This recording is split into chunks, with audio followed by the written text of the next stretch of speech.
नमस्कार latest sir. And greatest first म्हणून तुला जीवे मारण्याची धमकी मोठ्या प्रमाणात येते आहे, असं ट्विट तू थोड्या वेळापूर्वी केलेलं आहे. तुला जीवे मारण्याची धमकी कोण देत आहे?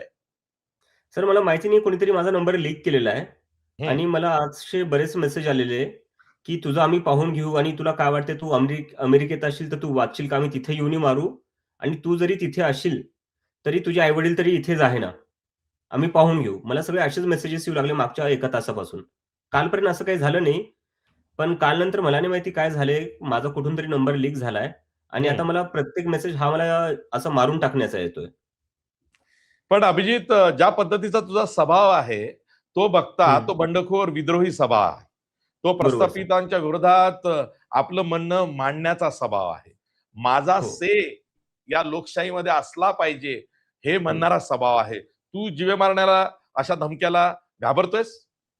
सर मी पर्सनली स्वतःने घाबरत आहे, कारण की मी बऱ्याचशा इंटरव्ह्यूमध्ये बोललो, उद्या मला जर जेलमध्ये जरी टाकलं, तरी मला फरक पडणार नाही. कारण की मी एका लोकशाहीत राहतोय आणि एका लोकशाहीत मला असं वाटतं, की माझा आवाज असलाच पाहिजे आणि जर तुम्हाला त्याच्यासाठी मला जेलमध्ये जरी टाकायचं तरी टाका. पण जेव्हा गोष्ट माझ्या आई-वडिलांवर येते, तिथं कुठे ना कुठेतरी एक मुलगा म्हणून मला एक चिंता वाटते, कारण की मी जो निर्णय घेतलेला आहे, तो मी स्वतः घेतलेला आहे आणि त्याचे कॉन्सिक्वेन्सेस जे काही असतील ते मी स्वतः भोगेल.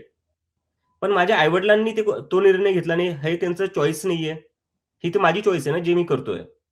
तर माझ्या आई-वडिलांना त्याचा त्रास का व्हावा? त्यामुळे मला त्याची थोडी आई-वडिलांसाठी चिंता वाटते. मग सर आणि त्याच्यामुळे तुझं ट्विटर त्याच्यामुळेच तो हँडल जे अकाउंट होतं ब्लॉक कॉर्पोरेट करतायत आणि जनता त्याच्यामुळेच पार्टी, तो मला अशा मारण्याच्या धमक्या भेटतायत. या तुझं जे ट्विटर हँडल होतं कॉक्रोच जनता पार्टी, ते हं. ट्विटरनी काही काळासाठी सस्पेंड किंवा विथेल्ड केलेलं आहे, थांबवलंय. हो सर. आणि तू बॅन नवं करून टाक. काल सुरू केलेलं आहे कॉक्रोच हो. इज बॅक नावाने ट्विटर हँडल. हं. त्यावरती किती फॉलोअर्स आहेत आता? त्याच्यावर सर मी तुम्हाला बघून सांगतोय लगेच. त्याच्यावर आता 1,60,000 आणि सर 24 तासांनी झाले अकाउंट उघडून. 24 तासही नाही झालेले आहेत.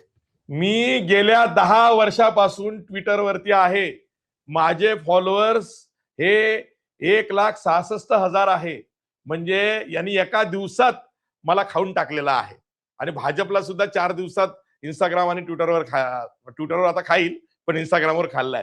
मला हाच प्रश्न विचारायचा होता, म्हणून मी फॉलोअर्स विचारले. हं, सोशल मीडिया फॉलोअर्स मुळे एखादा हं, राजकीय पक्ष हा, हं, जिथं निवडणुकांचं राजकारण होतं, आपल्याकडे जे पॉलिटिक्स आहे ना, ते इलेक्ट्रॉल हं, पॉलिटिक्स हं. आहे, निवडणुकांचं बरोबर, राजकारण आहे. तर बरोबर. असं निवडणुकांचं राजकारण करता येईल का पुढे?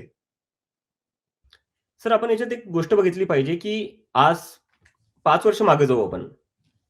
5 वर्ष आधी हे करणं शक्य झालं असतं का? लोकं एवढी सोबत आली असती का? नसती आली.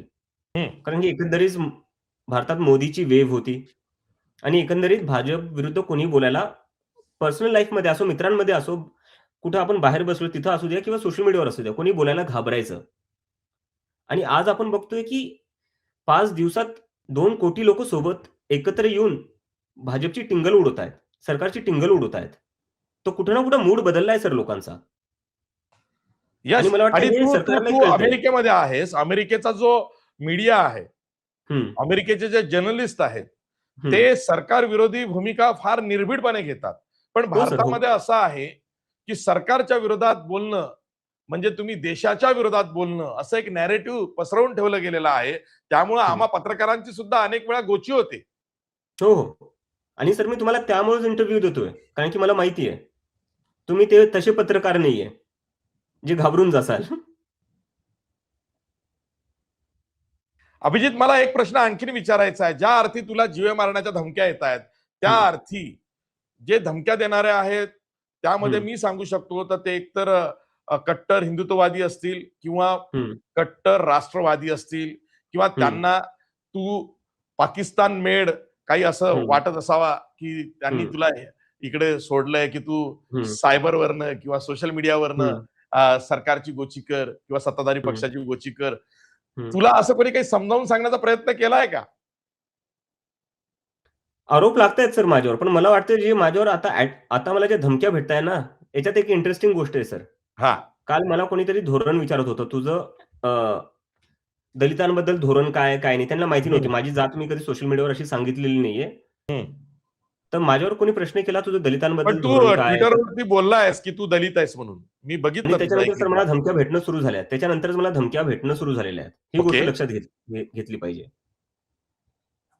या म्हणजे याचा अर्थ भारतामध्ये 21व्या शतकात आपण आहोत. अजूनही जात, पंथ, धर्म याची कास लोक सोडत नाहीयेत.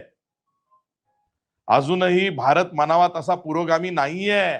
उलट तो अधिकाधिक कट्टर बनत चालला आहे कम्युनिझमच्या दृष्टीनं. याचा अनुभव अमेरिकेत बसून तुला येतोय. येतो मग सर. आता जेव्हापासून मी तसं बोललोय, मला किती लोक शिव्या घालू लागले जातीपातीवरनं. हम्म पण मी काय लक्ष देत नाही, कारण की मला काय त्या लोकांसमोर सिद्ध करून नाही दाखवायचं. मी शिकलो, मी इथपर्यंत आलोय. तर हे जे लोक आहे हे अजूनही बेरोजगार बसलेले आहेत. हे कोणत्याही एका पक्षाचा झेंडा घेऊन रस्त्यावर फिरणारे लोक आहेत सर. हम्म तर त्यांच्या बोलण्याचं मला काही वाटत नाही, कारण की त्यांचं आयुष्य माझ्यापेक्षा खराब आहे. तर अशा लोकांना मी काय उत्तर देऊ? यस